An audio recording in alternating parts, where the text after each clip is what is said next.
আসসালামু আলাইকুম। আমি Mumtahin Sabbir. Complete e-commerce website step by step টিউটোরিয়ালের আজকের পর্বে আমরা দেখব কিভাবে ভেরিয়েবল প্রোডাক্ট আপলোড করতে হয়। কিন্তু তার আগে আমাদের জানতে হবে ভেরিয়েবল প্রোডাক্ট কী। ধরুন আপনি অনলাইনে কেক বিক্রি করেন। এখন কেক তো একটাই প্রোডাক্ট, কিন্তু এর সাইজ, ডিজাইন আর প্রাইস সবই আলাদা আলাদা।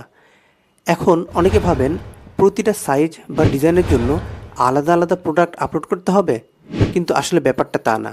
বরং আমরা একটাই প্রোডাক্টের মধ্যে সব ভেরিয়েশন সাজিয়ে দিতে পারি, যাতে কাস্টমার এক জায়গা থেকেই নিজের পছন্দ মতো সাইজ, ফ্লেভার আর প্রাইস সিলেক্ট করে অর্ডার করতে পারে। এই যে একটা প্রোডাক্টের মধ্যে একাধিক অপশন বা ভেরিয়েশন যোগ করার সুবিধা, একেই বলা হয় ভেরিয়েবল প্রোডাক্ট।